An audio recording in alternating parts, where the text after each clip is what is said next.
എല്ലാവർക്കും നമസ്കാരം. ഇന്ന് നമ്മൾ വന്നിരിക്കുന്നത് തേങ്ങ ചേർക്കാത്ത നല്ലൊരു ടേസ്റ്റിയിട്ടുള്ള കടലക്കറിയുടെ റെസിപ്പിയായിട്ടാണ്. എല്ലാവർക്കും കടലക്കറി ഉണ്ടാക്കാൻ അറിയാമെങ്കിലും ഓരോ വീട്ടിലും ഓരോ രീതിയിലായിരിക്കും കടലക്കറി ഉണ്ടാക്കുന്നത്. അപ്പോൾ ഇതെൻ്റെ അമ്മ ഉണ്ടാക്കുന്നൊരു റെസിപ്പിയാണ്. ഒരുപാട് ഇൻഗ്രീഡിയൻസ് ഒന്നും ഇല്ലെങ്കിലും ആ കുറഞ്ഞ ഇൻഗ്രീഡിയൻസിൽ നല്ല ടേസ്റ്റിയാണ് ഈ കടലക്കറി. അപ്പോൾ ഇത് മാത്രം മതി ദോശയ്ക്കോ പുട്ടിനോ ഒക്കെ കഴിക്കാനായിട്ട്. അപ്പോൾ അധികം താമസിയാതെ ഈ കടലക്കറി എങ്ങനെയാണ് ഉണ്ടാക്കുന്നത് നോക്കാം. അപ്പോൾ അതിന് വേണ്ടിയിട്ട് നമ്മൾ 1 കപ്പ് കടല നന്നായിട്ട് കഴുകിയിട്ട് കുതിർത്ത് വെച്ചിട്ടുണ്ട്. തലേദിവസം തന്നെ വെള്ളത്തിലിട്ട് വെക്കുക. ഓവർനൈറ്റാണ് ഞാൻ വെച്ചിട്ടുള്ളത്. മിനിമം ഒരു 8 മണിക്കൂറെങ്കിലും ഇത് വെക്കാനായിട്ട് ശ്രദ്ധിക്കണം. അപ്പോൾ രാവിലെ ആയിട്ടുണ്ട്, കടലയൊക്കെ നന്നായിട്ട് കുതിർന്ന് വന്നിട്ടുണ്ട്. പിന്നെ ഇത് നമുക്കൊരു പ്രഷർ കുക്കറിലേക്ക് മാറ്റാം. 1 കപ്പ് കടല വേവിക്കാനായിട്ട് ഒരു 2 ലിറ്ററിൻ്റെ പ്രഷർ കുക്കർ മതിയാകും. ഇനി ഇതിലേക്ക് കടലക്കറിക്ക് നല്ല കൊഴുപ്പ് കിട്ടാനായിട്ട് ഒരു വലിയൊരു സവാള നീളത്തിൽ അരിഞ്ഞത് ചേർക്കുന്നുണ്ട്. അപ്പോൾ കടല വേവിക്കുമ്പോൾ സവാളയും പച്ചമുളകും ഒക്കെ ചേർത്തിട്ട് വേവിക്കുകയാണെന്നുണ്ടെങ്കിൽ കടലക്കറിക്ക് നല്ലൊരു ടേസ്റ്റും അതുപോലെ തന്നെ കൊഴുപ്പും കിട്ടും. ഇതിൻ്റെ കൂടെ തന്നെ ഒരു 3 പച്ചമുളക് കീറിയതും പിന്നെ കുറച്ച് കറിവേപ്പിലയും കൂടെ ചേർക്കുന്നുണ്ട്. കറിവേപ്പില കുക്കറിലിടാത്തവർക്ക് ഇടണ്ട. ഞാൻ പക്ഷേ കുക്കറിൽ കടല വേവിക്കുമ്പോൾ കറിവേപ്പിലയും കൂടെ ഇട്ടിട്ട് വേവിക്കുമ്പോഴാണ് ഒരു ടേസ്റ്റ്. ഇതിലേക്കൊരു 2.5 കപ്പ് വെള്ളം ഒഴിച്ചു കൊടുക്കാം. 1 കപ്പിന് 2.5 കപ്പ് എന്നുള്ള അളവിലാണ് വെള്ളം ഞാനിവിടെ എടുത്തിരിക്കുന്നത്. കറക്റ്റ് പരുവത്തിന് ഇത് വെന്ത് കിട്ടും. 2 കപ്പും 1/2 കപ്പും കൂടെ ചേർത്തിട്ട് ആവശ്യത്തിനുള്ള ഉപ്പും കൂടെ ചേർത്തിട്ട് നമുക്കിത് അടച്ചു വെച്ച് മീഡിയം ഫ്ലെയിമിലിട്ട് നമുക്കിത് വേവിച്ചെടുക്കാം.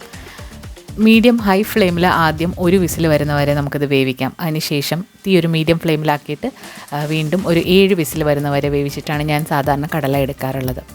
അപ്പോൾ അതവിടെ വേവിക്കാനായിട്ട് മാറ്റി വെച്ചു.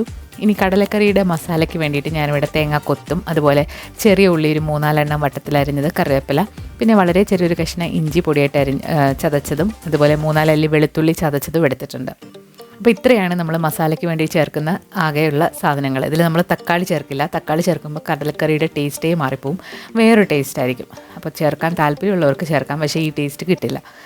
ഇപ്പോൾ കടലക്കറിയുടെ പ്രഷറൊക്കെ പോയിട്ട് നന്നായിട്ട് വെന്ത് വന്നിട്ടുണ്ട്. നമുക്കിനി ഒരു കടലയൊന്ന് എടുത്തൊന്ന് പ്രസ് ചെയ്ത് നോക്കാം നന്നായിട്ട് വെന്തോന്നുള്ളത്. അപ്പോൾ നിങ്ങൾക്ക് കാണാം ആ ഒരു സവാള ചേർത്തിരിക്കുന്നത് കൊണ്ട് തന്നെ കടലക്കറിക്ക് നല്ലൊരു കൊഴുപ്പ് വന്നിട്ടുണ്ട്. കടലയൊക്കെ നല്ല പെർഫെക്റ്റായിട്ട് തന്നെ കുക്കായി വന്നിട്ടുണ്ട്. അപ്പോൾ ഇതുപോലെയാണ് കടല വേവിക്കേണ്ടത്. വെന്തില്ലെങ്കിൽ അടച്ചു വെച്ച് വീണ്ടും വേവിക്കാനായിട്ട് ശ്രദ്ധിക്കുക. ഇനി ഒരു പാനിൽ 1 ടേബിൾ സ്പൂൺ വെളിച്ചെണ്ണ നന്നായിട്ട് ചൂടായി വരുമ്പോൾ കടുക് ഇട്ട് പൊട്ടിക്കാം. കടുക് പൊട്ടി വന്നു കഴിഞ്ഞാൽ ഇതിലേക്ക് തേങ്ങാക്കൊത്ത് ചേർക്കാം. അതിനങ്ങനെ പ്രത്യേകിച്ച് അളവില്ല, നിങ്ങളുടെ ഇഷ്ടത്തിന് എടുക്കാവുന്നതാണ്. നല്ല ഉണങ്ങിയ തേങ്ങാക്കൊത്താണ് എപ്പോഴും കടലക്കറിക്കും ബീഫിനും ഒക്കെ നല്ലത്. തേങ്ങാക്കൊത്ത് നന്നായിട്ട് മൂത്തതിന് ശേഷം ഇതിലേക്ക് നമുക്ക് 2 വറ്റൽ മുളകൊന്ന് ഇട്ട് കൊടുക്കാം. വറ്റൽ മുളക് ഓപ്ഷണലാണ്, നല്ലൊരു ഫ്ലേവറിന് വേണ്ടിയിട്ട് നമ്മളിപ്പോൾ ഇട്ട് കൊടുക്കുന്നുണ്ട്. വറ്റൽമുളകും ഒന്ന് മൂത്ത് വന്നു കഴിഞ്ഞാൽ ഇതിലേക്ക് ആദ്യം നമ്മൾ ഇഞ്ചിയും അതുപോലെ വെളുത്തുള്ളി ചതച്ചതും കൂടെ ചേർക്കാം. ഈ ഇഞ്ചി വെളുത്തുള്ളിയുടെ അളവൊന്നും ഒരുപാട് കൂടി പോകരുത്, അതിൻ്റെ ഒരു ടേസ്റ്റ് മുന്നിട്ട് നിൽക്കും. അപ്പോൾ വളരെ കുറച്ച് മാത്രം ചേർത്താൽ മതി. ഇനി ചേർത്തില്ലെങ്കിലും കുഴപ്പമൊന്നുമില്ല. ഇതിലേക്ക് വട്ടത്തിലരിഞ്ഞ ചെറിയ ഉള്ളി ചേർക്കാം. ചെറിയ ഉള്ളി നിങ്ങളുടെ കയ്യിലില്ലാന്നുണ്ടെങ്കിൽ പകരം സവാള പൊടിയിട്ട് അരിഞ്ഞത് ചേർത്താൽ മതി. ഒരുപാട് കൂടണ്ട, വളരെ കുറച്ച് ചേർത്താൽ മതി. അപ്പോൾ ഇത് നന്നായിട്ടൊന്ന് മൂത്ത് വരുമ്പോഴത്തേക്ക് നമുക്കിതിലേക്ക് കറിവേപ്പിലയും കൂടെ ചേർത്ത് കൊടുക്കാം. ഫ്രഷ് ആയിട്ടുള്ള കറിവേപ്പില ചേർക്കുമ്പോൾ കടലക്കറിക്ക് ഒരു പ്രത്യേക ടേസ്റ്റ് തന്നെയാണ്. അപ്പോൾ ഇതെല്ലാം നന്നായിട്ട് മൂത്ത് വരണം. ആ ഒരു ചെറിയ ഉള്ളി നന്നായിട്ട് മൊരിഞ്ഞ് വരണം. അതിനുശേഷം ഇതിലേക്ക് ഒരു 1/4 ടീസ്പൂൺ മഞ്ഞൾപ്പൊടി, 1.5 ടീസ്പൂൺ കാശ്മീരി മുളക് പൊടി. നമ്മൾ ഈ കടലക്കറിയിൽ മുളക് പൊടി കുറവും മല്ലിപ്പൊടി കൂടുതലുമാണ്. 2 ടീസ്പൂൺ മല്ലിപ്പൊടി, പച്ച മല്ലിപ്പൊടിയാണ്. ഇനി ഒരു 1/4 ടീസ്പൂൺ പെരിഞ്ജീരകത്തിൻ്റെ പൊടി, അതായത് വലിയ ജീരകത്തിൻ്റെ പൊടി, പിന്നെ ഒരു 1/4 ടീസ്പൂണിൻ്റെ പകുതി വീട്ടിൽ തന്നെ പൊടിച്ച ഗരം മസാല. ഇത്രയാണ് നമ്മൾ ആകെ ചേർക്കുന്ന മസാലകൾ. പൊടികളുടെ പച്ചമണം മാറുന്നവരെ നന്നായിട്ടൊന്ന് വഴറ്റിയെടുക്കാം. മസാലക്കുത്ത് മാറിക്കഴിഞ്ഞാൽ ഇതിലേക്ക് വേവിച്ച് വെച്ചിരിക്കുന്ന കടലയും കൂടെ ചേർത്തിട്ട് നന്നായിട്ടൊന്ന് തിളപ്പിച്ചെടുക്കാം. വെള്ളം വേണമെന്നുണ്ടെങ്കിൽ കുറച്ചുകൂടെ ഇതിലേക്ക് ചൂടുവെള്ളം ചേർക്കാം, അല്ലാതെ കുക്കർ കഴുകിയിട്ട് ആ വെള്ളം ചേർക്കാവുന്നതാണ്. ഇനി ഇത് നന്നായിട്ട് ഇളക്കിയിട്ട് ഉപ്പൊക്കെ നോക്കിയിട്ടൊന്ന് അഡ്ജസ്റ്റ് ചെയ്യാം. അതിനുശേഷം കടലക്കറി നന്നായിട്ടൊന്ന് തിളപ്പിച്ചെടുക്കണം.